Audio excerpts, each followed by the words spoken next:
My name is Bart Enkelaar and welcome to my presentation at Conf42 Chaos Engineering. Let's talk about site reliability engineering. So as I mentioned, I'm lead SRE at bol.com, which is a large online retailing platform in the Netherlands and Belgium, the largest one. And we've been experimenting with SRE for about the last 2 years now, I guess. So in this presentation, I kind of want to go into our learning so far, how we've approached it, etc. A little bit about who we are as a company. So as I mentioned, we're the largest online retailer in the Netherlands and Belgium. We're part of the Aval group of companies, and we're a retailing platform. So we sell things ourselves online, but other retailers can also sell their items via our website. And that means that we sell anything, pretty much anything non-food. So that can be pets and children's stuff or furniture. And we ship that all from both our partners' warehouses, but also from our own warehouses. And we have a couple 100,000 of packages that we ship each day with like 10 million active users. We have a pretty involved and very interesting microservice landscape. And we work with about 600, 700 engineers to innovate there. And we've existed and been developing the backend since like 1999 or something. And we've had quite a long journey, and we've been doing DevOps for quite a while already. So yeah, how did we get to SRE at bol.com? So let's quickly go through the journey that we had as a company towards SRE, and then we can go into how that has shaped our vision on it and shaped what we're doing now and what we've learned from all of that. So bol.com's journey to SRE, yes, kind of started in 2009 when we had our agile transformation and we started adopting things from Scrum and the like. But as we developed and wanted to innovate more and more, originally we had our operations externally managed by a different partner. And you can imagine that that doesn't really benefit the release cycle. So in 2013, a big project was to bring these operations in-house. And we established like a top-of-the-line operations team that managed our mostly, I think we had 4 or 5 huge monoliths that we ran at this time. And they ran that in our own data center. And then in 2014, I joined bol.com. It's not really applicable to the SRE journey, but it's just fun to put in there. And then around 2016, we had our DevOps transformation. So we had a big project that we called Man on the Moon, and we had like a catchphrase that was you build it, you run it, you love it. So this was where we really wanted to push the operations as far to the innovation teams as possible. And that was quite successful actually at the time. So we provided quite a lot of tooling so that all the CI/CD could work all the way towards production theoretically. I'm not sure if anyone at that time was actually doing continuous deployment, but definitely awesome continuous integration. But also around that time, Google published the first site reliability engineering books. And it was this time that we first hosted our internal conference, which was like the Spaces Summit. And it was at that first internal conference that David Ferguson from Google also dropped by. It's like, this SRE thing that we've just published, you should totally be doing that. And quite a lot of people at bol.com agreed with him. And when in 2018, we were also moving towards the cloud. So big operations team for our own data center, we acknowledged that, yeah, maybe this cloud thing is actually kind of useful. So let's do this. And with that migration, we also started to move towards a product-driven organization. So what we mean here is that instead of organizing our teams and our microservices in a way that it's organized around the technical elements, we really organize the teams around the value chains that span all the different technical elements so that we can hopefully autonomously innovate within those products and have a less complex web of communication between different products. So now you just need to talk between different products instead of talking between all thousands of microservices. So that's the context of how we came to SRE. And as I was saying, from 2016 on, there were quite a few individuals in the company who were already quite excited about this concept. So in early 2019, we got all those together, and we started with a pilot on how can SRE work well for us. Now we had several specific learnings from this pilot that I'm gonna go back into later, but more concretely, the pilot was not so successful. Parts of it were not so much. So based on the learnings of that, in 2020 we started with a dedicated full-time SRE team, and this is also the team I'm a member of, and it's with this step that we've really started to get the ball rolling, to get this mindset shift that SRE can really give an organization. And I think which is also really one of the major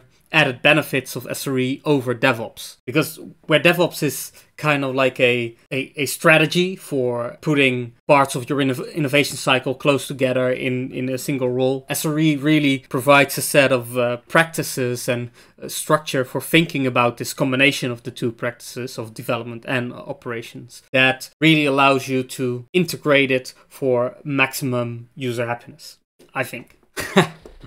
Because over the last year, as part of the SRE team, so I don't think in this conference I really need to go into what the concept of SRE is, but just to really highlight it quickly, I think the most important parts is that you acknowledge that reliability in any system is your number one feature, but that we also live in a VUCA world, like volatile, uncertain, complex, ambiguous, and that these two aspects mean that in order to maximize your user happiness, you cannot just say we have to reach this reliability and that's final, but you can also not say we can innovate whatever we want, because all innovation will bring risk, and when you are not there, it doesn't matter how much you've innovated. So there's a fine balance between these two aspects that needs to be managed. DevOps, of course, theoretically sort of addresses that, but in my discussions with other companies and in research for how can we best solve this problem for bol.com, we found that there's like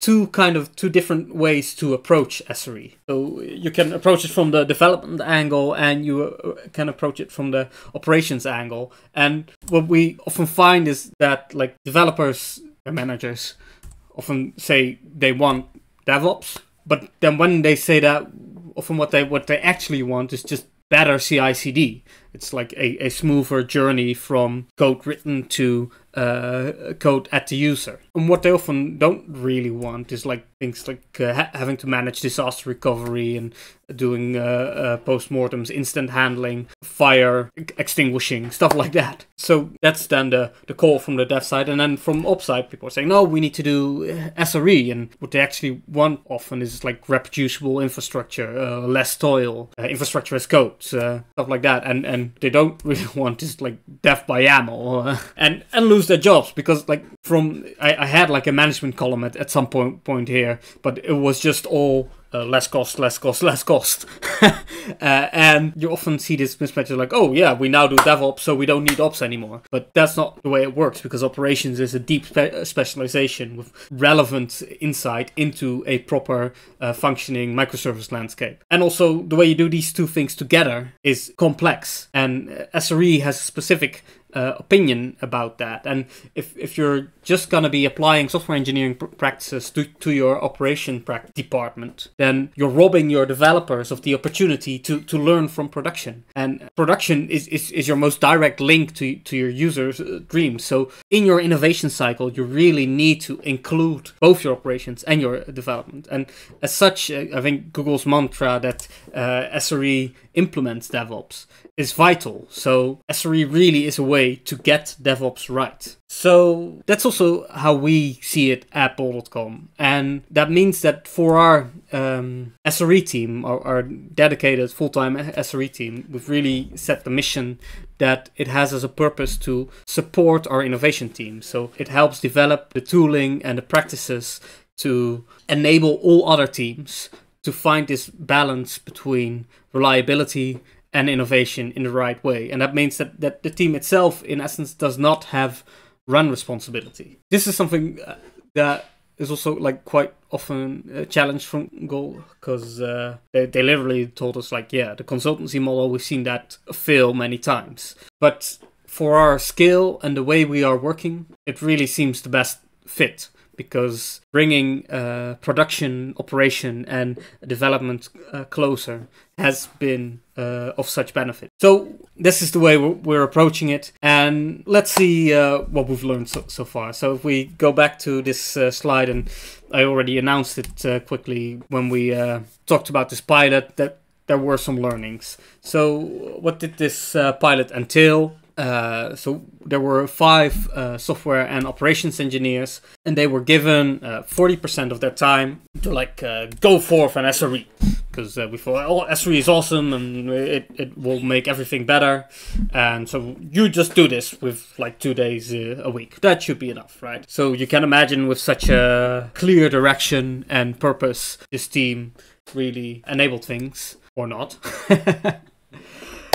So yeah, it didn't achieve as much as we'd hoped, but there was actually a different pilot running parallel to this, which achieved a lot more, but also didn't really reach the impact that was desired. So after this didn't go so successfully, there was really like this idea of so we tried it and it's not gonna work for us.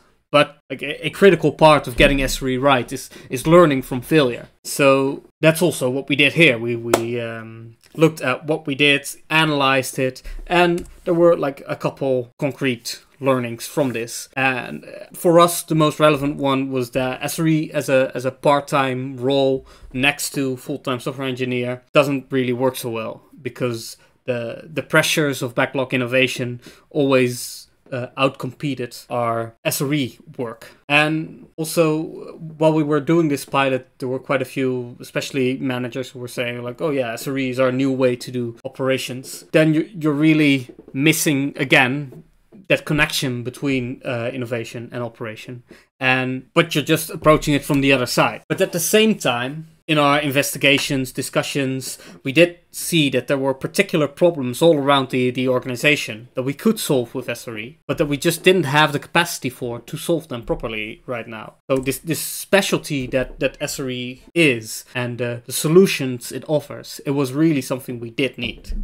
So based on that, we went for the full-time central dedicated SRE team, and we wrote a big plan and we sent it to IT management, and it was like, oh yeah, this is actually a pretty kind of good idea that you got here. So then we had the central SRE team, and for 2020, the main purpose of the central SRE team was to increase knowledge about good DevOps practices, SRE practices, increase observability of product value chains, and fix a problem that we hadn't solved yet of how we do outside of office hour support for cloud applications. So from the knowledge side, we built some trainings, and we did presentations, and it was through these different presentations and engagements with different teams that we kind of had our first setbacks, maybe failures, in that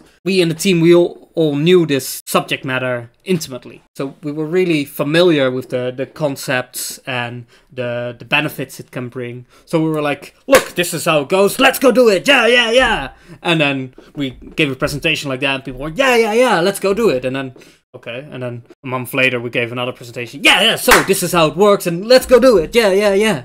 But even people who were in those both presentations and were excited by both presentations, by the second presentation, there wasn't real progress, because in the meantime, they had been doing completely other work in a completely different context. So having this large 2,500 person organization and getting them to completely rethink the way they think about reliability right now, because again and again, the uptime versus availability discussion came up, and that's just something that's not trivial to grasp. So we really had to start from scratch there every time we had a new engagement with a new team, and then just repeat and repeat and repeat. And we can't expect other people who are not fully focused on reliability to have this same adoption and immersement of the concept beneath it as we who are full-time working on it do. So this was like a big learning for us, that we can't run ahead of the pack and then expect the pack to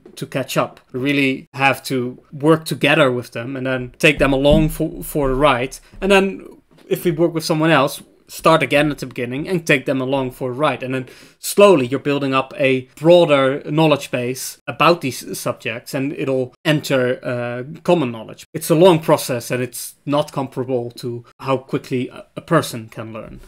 So that's what we learned in that knowledge sharing aspect. And then for the value chain observability, like first we wanted to go like, we're gonna take our most critical value chains and add SRE to that. But then we were thinking, it's like, well, maybe wouldn't it make sense to start with like a smaller value chain, so that we can have like a quick example of how this works, and then we can roll it out easier to other value chain. So we chose the content product catalog value chain, and this is like a selling page on our web shop, and content just manages all product text assets and product image assets. So that's images like these, the title, the category, but also the main image here. And so we thought like, okay, this is a fairly isolated system. We can make a quick iteration here, and then we'll have a big success and share it with everyone. So we had this look into the whole system, and we looked for what were the most important parts of that system and how can we get like complete coverage. And it turns out we got 45 SLIs. Well, that's maybe a bit much, so we abstracted it a bit, and we made a down select that of 5 SLIs that we wanted to monitor to observe the value chain reliability on. So we were really focusing on SLIs that gave us the high over value chain availability. But if you look at this slide, you can see all kinds of different systems in different places. And there were actually many teams. There were like 6 different teams involved in innovating and working on these places. And by only enabling SLIs that go over the whole stack, there was no clear owner of the single SLIs. So if you're in a situation like us where there's no clear owner of the high over product SLIs, what you need is that you also have lower level SLIs, and then a clear relation between the two, so that you can engage both the teams on their system level, but also engage the product managers on the product level. And then with that clear relation between the two, you can still get the big benefits of SLIs while also having the engagement of the people who are really involved on the different abstraction level. So that's something we kind of did wrong here and learned from. And partly also due to this mismatch in abstraction level, we never really got to the part where the teams were actually using these SLIs to actively make that balance between reliability and innovation. We never really got the error budget policy properly set up and properly burned through our error budgets, and then properly used the error budget policy to recover from that state. And we really think that this is very much due to the fact that we did not have that engagement on the low level, but also we didn't have the right engagement on the higher level. So not so much buy-in from upper management, essentially.